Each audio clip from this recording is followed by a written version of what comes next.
So I have a lot of video games. I feel like I start all my videos like that for some reason, just establishing the fact that I own video games. If I had a nickel, I'd maybe have enough to buy NES Golf or something. Today, we're going to be talking about when it's time to get rid of them. Now, despite whatever the title is, I'll say right off the bat, I'm not getting rid of all my video games. And actually, that is a thing I want to talk about a little bit here. I think in the process of collecting, it's important to keep in mind, like, what your goals are. And often, getting rid of games, at least for me, is just as important to the process of creating my collection as buying them is. To start off, one thing about my collection is it is to be played. That is why I buy video games, is to play them. Not that I'm getting through them exceptionally fast or anything, or there are tons of games on my shelves that I haven't played. I will probably joke in this video about how I won't play my video games that I own. But that being said, it is genuinely my goal, despite all appearances, to play these games. So one thing is that I don't often have repeats of games. There are some exceptions, but one of the main ways I slim down my collection is through things like modern compilations or modern remasters or something. Like, even like if a PS2 game gets remade on the Switch, that's a slightly smaller case. Like, it seems silly, but that is something I genuinely take into account. Like, the Switch case will take up less space in my room than a PS2 game would, or like a Genesis game if you want to get extreme with it. But also, obviously, a lot of times these games have like multi-packs, so I've got some stacks of games here that I am going to be selling. If you want to buy them, no, I'm kidding, I have easier ways to sell them than that, but just to like show that I'm really about this. So first off, we have Tai and Tai 2 on the PS2. Obviously there was a Tai the Tasmanian Tiger bundle out for a while, but it did the sin of one of the games is just like a download code. But at some point, I think all 3 Tai games are on it.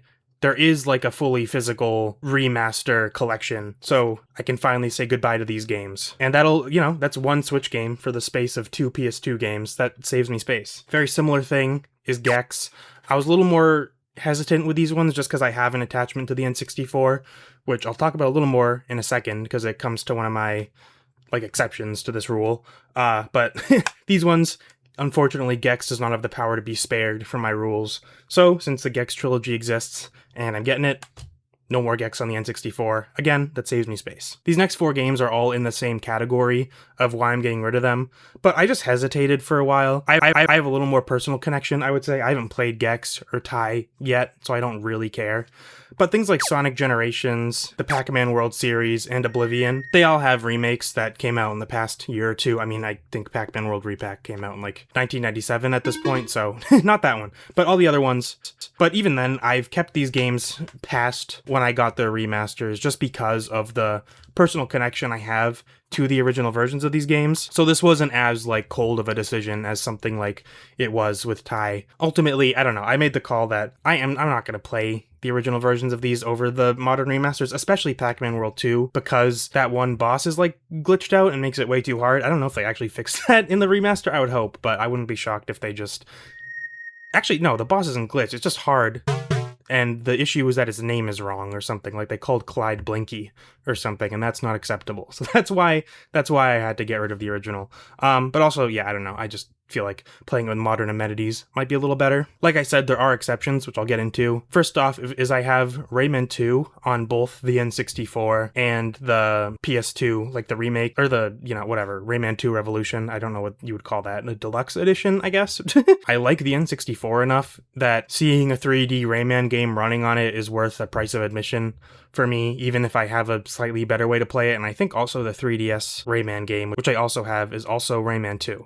So technically I have 3 copies, which gets into another reason I might keep a game, which is to have a handheld and a console version of it. Like, I guess I have Dr. Mario on both NES and Game Boy. So if I want that deluxe Dr. Mario experience, I can play it on the NES. But if I'm on the go, I can play it on the Game Boy. I did stare at Dr. Mario and Tetris on my NES in preparation for this video and was like, do I really need these? Like, I have newer versions of both of them, even on console. And, maybe in the future, those might get slummed down.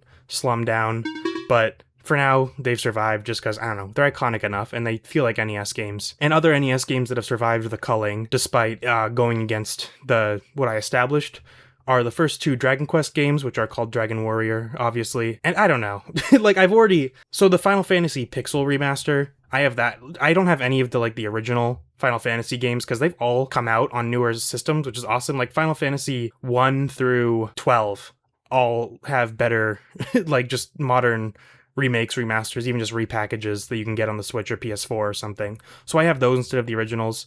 But Dragon Quest is a little more sentimental to me. Not that I grew up with it, but I don't know. I found it earlier in my collecting journey, and it just kind of resonated with me more than the Final Fantasy games did. So that's why I kept them. I don't know. They're not the easiest things to return to on NES, and I don't know what stage in my life I'll be at when I've beaten either of them on original hardware. So again, they're on the chopping block in some respects, but my admiration for the Dragon Quest series is what makes me keep the originals, even though, I do have a better place to play them in the pixel remasters. But also those are different enough that it's not the same game. It is a new version of an old game. If this video gets 25 likes, I will either sell them or keep them, depending on what the top comment says. Like I was saying earlier, I think it's important to keep in mind why you're collecting while you're doing it, because it is a burden. I live in apartments. I had to move a year and a half ago-ish. And I needed a 15-foot U-Haul because of all my stuff. So there is a cost associated with it, especially if you aren't, you don't own a home. I think I've probably said this before in other videos. If you want to be sure about that, you better go and watch every single other video we've ever. If you want to be sure about that, you better go and watch every other video we've ever made to confirm whether or not I said this, which is that I view my collection as a personal project or an art gallery almost, where I want these games to reflect me in some way. So as I look at them and I see something that's redundant or just not me, or maybe I play it and I just really hate it, which has only happened once, which is Jedi Fallen Order, Survivor, whatever that first Uncharted ripoff Star Wars game was. I played that for honestly 6 or 7 hours, 8 hours, and then I was yeah, this isn't for me. And then I sold it, which is a rare thing. But there's also games that are I love racing games, and at the very beginning of collecting, I was really into buying a lot of racing games because they were all $5. But then I looked down upon my collection and I was am I really going to play Ford Racing 2 on PS2 ever? No. So yeah, that's why I don't own that anymore. But even some of my favorite series, the Need for Speed series, I was do I need Need for Speed Shift and Shift 2? No, I could probably just keep Shift 2 and I'll be fine. Which is yeah, I think generally, if I can imagine not owning a game and not missing it, that's kind of my signal to get rid of it. For those reasons, there are also, times when with Need for Speed Shift, honestly, there's just a sequel that's similar enough. Some sequels are just upgrades to the original game. They don't have a new world or anything. So in cases like that, unless it's a series I love, I probably am going to just get whatever people say the best one is. I don't take any particular pride in the quantity of games I have. It's more about how consistent I am with them reflecting a certain vision of myself or what I enjoy. Yeah, that being said, there are some that weigh kind of heavily on my mind. I don't know. I really do enjoy the culture and the community and the art that goes into JRPGs, but in my playing of them, there are some that I love, obviously. I'm not someone that can just jump into any JRPG and be yeah, this is awesome. I love grinding and talking to people in town, and that's the greatest thing ever. I have all of the Trails into Sky, whatever that series is called, not all of them, because there's 10 billion, but I have more. There was a time not my main stressor in life, but it was genuinely something that was worrying me. It was I don't have Trails of Cold Steel 3 or whatever, but I've played none of those games. I couldn't even get through Persona 5 because it was too long. So an entire JRPG series where all the games are 150 hours long and there's also 150 games. Yeah, I don't know how far I'm gonna get in that. That being said, people say it's the greatest story ever, so maybe it'll entice me. I've been surprised before, so that's why I keep them around. And also, if I do sell them, I'm never gonna be able to get them back. If I decide someday I want to play Pac-Man World 2 on PS2 again, that's pretty easy to find. If I sell all my Trails of whatever games, that's gonna be another pain to find them again. So that's why I'm keeping them. Let's get into my second stack of games, which are games that have a little more specific reasoning as to why I don't want them. The first one is Hook on SNES. someone was telling me that this was like an amazing 2D platformer on the, on par with like Mickey's Illusion Castle or whatever, and Aladdin and all those like great Disney games of the 90s. And it's fine, but it's not quite Aladdin. It's more like Jungle Book or Lion King. Like, it's a fine 2D platformer. It looks nice, but it's a little frustrating to play. I did not get past the first level because I think there was something that was like confusing me, or I just kept dying maybe. I don't know. But I turned this on. I was like, you know what? Whatever. I don't need to play every single Disney platformer. I think I get the point. There are the greats, like I said, Aladdin, Castle of Illusion. Like, those are genuinely some of my favorite 16-bit platformers, period. I don't think Hook is going to end up as one, and I haven't even seen the movie. I haven't even seen Peter Pan, Tinkerbell. I don't know any. I know nothing about that series. I have no connection to this, and it's like a mid platformer. So that's why I'm selling it. Next up, pro wrestling. I don't know. I heard someone talking about this game, saying it was fun, and I tried it, and it's like a frustrating NES wrestling game. I don't know. It didn't blow me away, and I'm pretty sure it's on the online collection. So like, whatever. I don't care about wrestling in real life either. So like, in a similar vein, Lunar Pool. I don't know. I think the name tricked me. I thought it was going to be more interesting than it is. It is just Pool on the NES. I'd rather just play the Game Pigeon, like iMessage game of Pool, I guess. I don't really need it on the NES. It's fine. Sim Theme Park, kind of a similar story, honestly. It's just, I have like a Roller Coaster Tycoon classic on the Switch. I just can't. I can't imagine myself playing this game over that ever. I don't know what it would really offer me that game doesn't. If I want to play some old clunky sim game, I have Sim Earth and Sim Ant and Sim City on the SNES. I think I'll be fine without Sim Theme Park, and I'm also pretty sure I have it on the DS as well. Shin Megami Tensei V, I don't know why I said that, is a similar case to the games in the first stack, except I don't have the Shin Megami Tensei 5 Revengeance or whatever it's called. I think Revengeance is like a Metal Gear game. Whatever, you know what I'm talking about. I don't have it yet, but again, with all the Atlas games, at least the modern ones, definitely not the old ones, but the modern ones, they stick around forever and they go down to like $10. So if I ever want it, I'll be able to get it pretty easy. No big deal. I'm not going to miss it. So I'm selling it. Next up is My Sims Agents. First off, this case is gross. Like, maybe if I had a nicer edition of it, it would sway me. But, all these games are owned by like some 2-year-old who like chewed on it. So yeah. But then also, I was on like a My Sims kick. I haven't played any of the games, but I was watching a lot of YouTube videos about them because I like simulator games and stuff like that. But I don't know, there's the My Sims Cozy Bundle with My Sims and My Sims Kingdom. I think those are the ones you really need. My Sims Racing seems kind of interesting, I guess. But I don't think I'm going to be like enveloped in the story of My Sims Agents, so I'm fine with selling it. And then lastly for this stack is Super Tennis, which is honestly the same thing as pro wrestling. I mean, not the same game, obviously, but it's the same story of, it's just like, I thought it was going to be cooler than it was, and it's fine. It's like a fine, frustrating tennis game, and I have like 55, I don't know, just play Mario Tennis instead. There's no reason to not just play Mario Tennis. Yeah, Super Tennis didn't blow me away on the SNES, although I do like pseudo 3D games.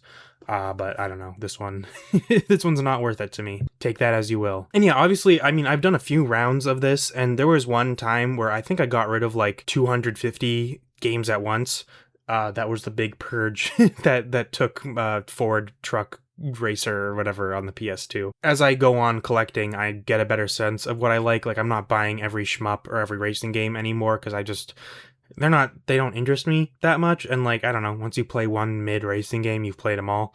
There are really cool racing games out there, obviously. I've been super into F-Zero X on the N64. That game's sick. But I mean, do I also need like Wipeout and S-Cars and Lego Racing and, Diddy Kong Racing on the N64? I mean, some of those, yes, they're worth having, but you don't need every single N64 racing game. You can have a couple and, get enough of a taste. And then, if I'm 65 years old, and I've played every other racing game in existence, sure, maybe it's time to play Ford Racing.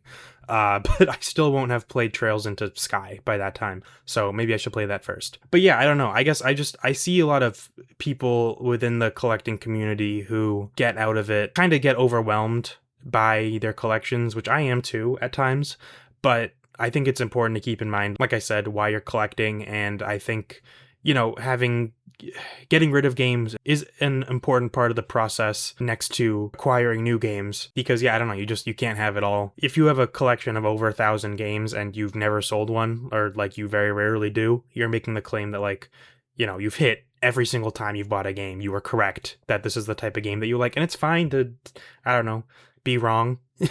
And also, it's like, often when I'm selling the games, I'm directly buying another game, but it'll be like, I'd rather sell 20 $10 games that I'm not gonna play to buy one $200 game that I'm not gonna play. No, I'll play it. The quantity of the games you own really doesn't matter. Like, I don't, at the point, like, if you're one of those people that's like, I'm gonna get every single GameCube game or every single PS2 game, if you really are bored, you're doing that as like an endurance sport. It's not really about the like art of video games or anything, which I don't know, whatever, do what you want, I guess.